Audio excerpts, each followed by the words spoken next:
Ladies and gentlemen, welcome to the Salebox for the autumn sale beginning the 27th of November 2013. My name is TotalBiscuit, rounding up your daily Steam deals. The autumn sale will be running until December the 3rd from November the 27th, so just under a week for this one, and deals, it looks like we'll be refreshing every 24 hours at this point, so you want to be getting on these videos pretty quickly. You might end up missing out if you don't.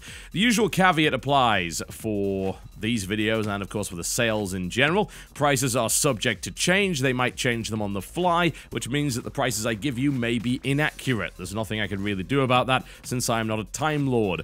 Also, it is very unwise to buy a game that is not on the daily deals before the end of the sale. The reason for that is that it is possible a discount will increase. In fact, it is very likely that a discount will increase. If it is on a flash sale, then that is pretty much the same as a daily sale. It will not go lower on the flash sale than it would on a daily deal. That is the lowest you will see it. There are a couple of exceptions to that, and I would say anything 75% off or more that you find in the regular sales list is probably not going any lower than that, but don't quote me on that. It has been known to happen on rare occasion. It is usually best to wait until the final day of the sale to make purchases that are not on the daily deals list. I should also let you know that US dollar prices are also Australian prices unless otherwise noted, so I will not give you a price in Aussie dollars unless it is significantly different from the US dollar price. Alright, let's kick it off, shall we, with Terraria. 75% off, $2.49, €2.49, and £1.49. Pretty much an ideal time to buy Terraria if you don't already have it. Why? Because it received a massive content update for free quite recently, which basically means the game is about 3 times larger than it was in the first instance. It is probably the best value you will ever get for a $2.49 title. It is best, of course, played with friends, but fine on your own as well. And for the 3 people that don't know what it is, it's a procedurally generated, exploration-focused Metroidvania crafting game thingy. That's the accurate term.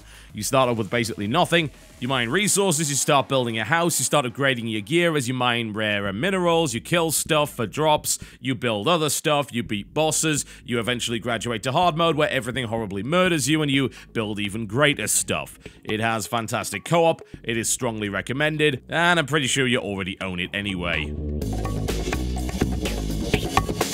Left 4 Dead 2, 75% off, $5, €5 in Tier 1 and $3.49 in Tier 2, £3.74 in the UK. Well, this has been on sale many times already. In fact, a lot of these games have been, but Left 4 Dead is one of the best co-op experiences you can actually have on PC. A 4-player zombie survival game, you are tasked with playing various characters who are making their way through an increasingly desperate escape, and you do so with whatever weapons happen to be available at the time. There is no crafting focus and no real survival focus. I'd call it more of an action survival title. It's co-op wave-based stuff, but you're constantly on the move. You don't just stand there and fight. You have to keep going towards the objectives. The best way to experience Left 4 Dead 2, in my opinion, is with the Versus mode, where you get 2 teams of 4. One plays the survivors, the other plays the special infected, and you attempt to take out the survivors before they reach their destination. And then you swap around and you try and get as far as possible without being destroyed. It's a really interesting asymmetrical mode, and I enjoy it very much, and I would strongly recommend it to you. Elder Scrolls V, Skyrim, 75% off, that's $7.49, €7.49, and £3.74 in the UK, what the hell? $8.74 in Australia, I'm afraid. Wow, that's a ridiculously cheap price for the UK. As I said before, prices can vary, it might be a mistake, but even then I would say that the price of Skyrim is at its lowest right now, and it's a really good time to actually pick it up. You can also grab the DLC, however that's only 50% off, so not exactly the best value. Hearthfire is arguably not worth having at all. Then you've got Dawnguard and Dragonborn, which are both good, don't get me wrong, but if you don't have Skyrim yet, picking up the vanilla version is not a bad idea, especially if you're willing to download mods for it. The game certainly has the Elder Scrolls problems, lots of them, but if you're willing to mod the game to add depth and much needed UI functionality, then as far as I'm concerned, it is a very worthwhile purchase. You will be sinking a lot of time into that game, considering the price that you're paying for it. But TotalBiscuit, what mods should I get? Well, there is a really good list that is relatively up to date, a few months ago, in fact, from the Skyrim subreddit that has a massive selection of mods telling you exactly what they do and how to install them. So I've put that as a link in the description below this video. Rogue Legacy, 66% off. That is $5.09, €4.75, and £4.07. This is certainly one of the lower prices that we've seen for Rogue Legacy. The discounts usually are around 25 to 33%, so that's a pretty deep cut for this one. Admittedly, not as much as some of the other stuff in the sale, but it's also a much newer title. For those who don't know what Rogue Legacy is, well, it's a roguelite platformer that, for the most part, procedurally generates the levels that you're going through. You die incredibly fast, and when you do die, you're able to pick from your heirs to continue your line and go back into the castle and keep doing that. But you can develop your family's estate as you do this, so you will be able to get access to more classes, buffs, and all sorts of other things to make your journey easier. If I had one problem with it, it seems that the actual cost of upgrades later on in the game becomes ludicrous, so it can take an awful long time to get where you want to go. There's also a rather random element to it in the sense that each of your heirs has traits, and they are not necessarily good ones, so you may end up getting screwed over on a particular playthrough, although there's nothing stopping you just doing another one. The only other problem I've got with it really is the combat system is relatively simplistic in comparison to games like Risk of Rain, which is far more combat-centric and less platform-centric. So if you are looking for a game that is a roguelite platformer, then this will probably be right up your alley. But if you're looking for something that has an in-depth combat system, well, there are better games in the genre for that.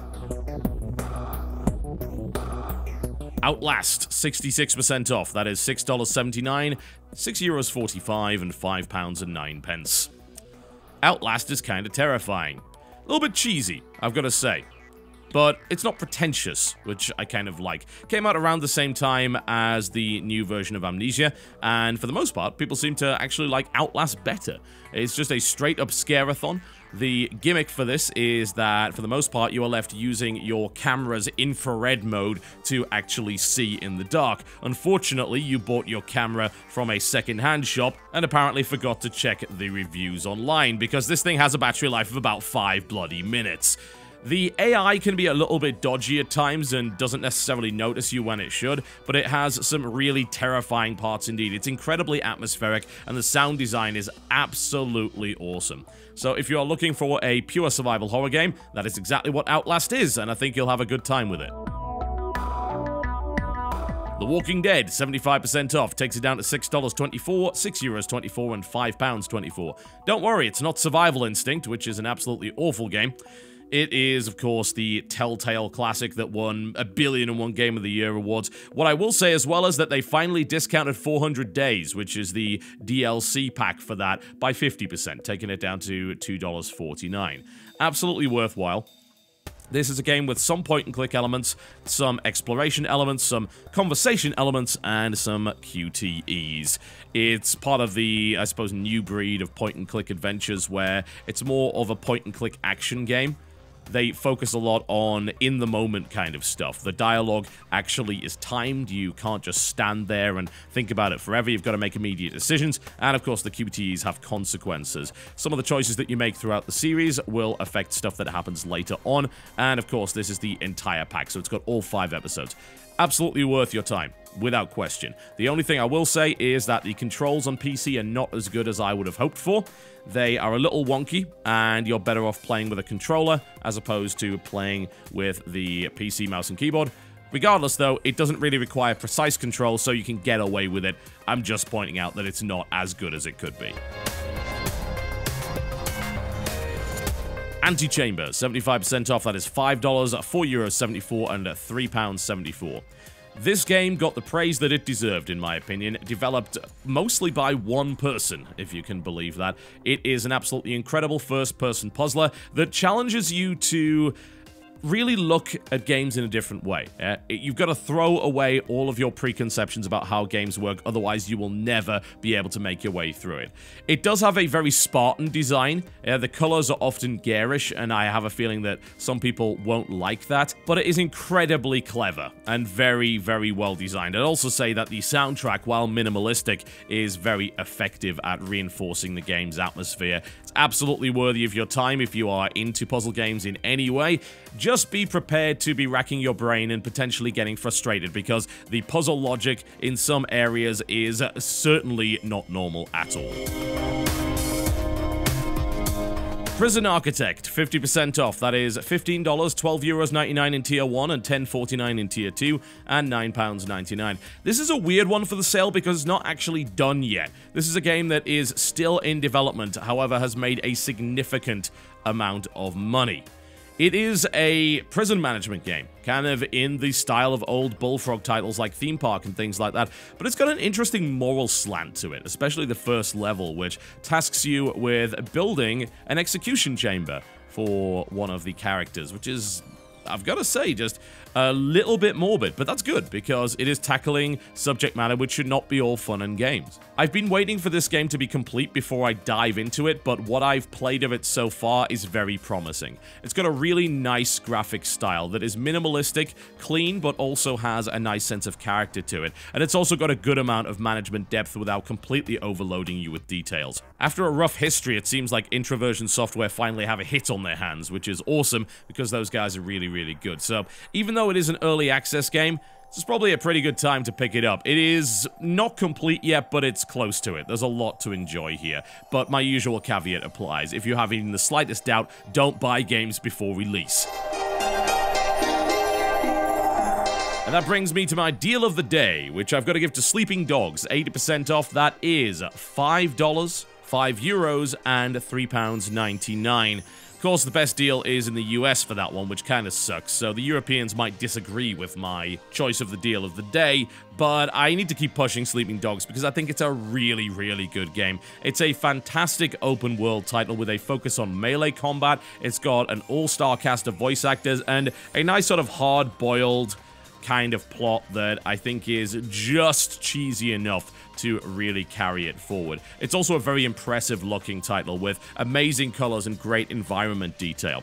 There's a bunch of DLC available for it. You can ignore the vast majority of it. The good story DLC is Year of the Snake, the Zodiac Tournament, and Nightmare in North Point. The rest of it can, for the most part, be ignored because it consists of things like new outfits and cars and things like that. You don't really need that stuff to enjoy the game at all.